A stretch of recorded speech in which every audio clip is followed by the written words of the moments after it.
तर बाबांनो फायनली आम्ही मोरबीमधनं श्रीनगरचा माल भरलेला आहे आणि 2 गाड्या आम्ही श्रीनगरचा माल भरला आहे.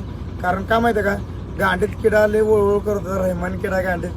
तुम्हाला तर माहिती आहे, तुम्ही इंस्टाला तर सगळे रील बघायला लागलायसा. तिकडं शिमला मनाली त्यांचं काश्मीर सगळं वाहून गेले.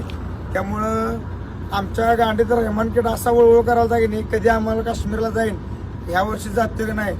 म्हणून शेवटी आम्ही धाडस करून रिस्क घेऊन आम्ही माल भरायला गेलेला आहे. गाडी जिथं रिस्क आहे तिथं आपली एंट्री फिक्स आहे.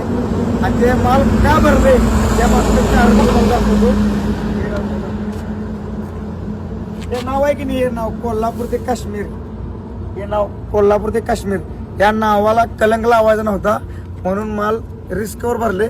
आता आमची गॅरंटी कमी, आम्ही महिन्याने येऊ शकतोय का 2 महिन्याने येऊ शकतोय रिटर्न कोल्हापूरला, का तिकडंच आमची आई घालून मरते आम्ही, आम्हालाच माहित नाही. तर आमचं बघून कोणाच्या तर गांडीत रहमान किडा वळवळ करेल काश्मीरला इच्छेला बिच्छेला, नाहीतर त्या तुमच्या मालकाला पत्र विकायला लागतील घरावरची. असं काही करू नका. आमच्या गांडीत रहमान किडा म्हणून आम्ही भरलाय काय, नाहीतर आमचं बघून इच्छेला काश्मीरला चला सफरचंद आणायला असं काही करू नका. जा गाड्या 20,000 गाड्या लाईनीत आहेत, तिथं आमची गेल्यानंतर दिवाळी तिकडेच होणार आहे. ते आमचं नशीब आहे. आता आम्ही किती दिवसात जातोय, महिन्यात जातोय का 2 महिन्यात जातोय आम्हाला माहित नाही. तर व्हिडिओ सर्वांनी बघत राहा. आता इथनं पुढे आमचा प्रवास श्रीनगरपर्यंत चालू राहणार आहे आणि व्हिडिओ रोज येत राहील. तर लाईक करा, शेअर करा, सपोर्ट करा, फॉलो करा. धन्यवाद.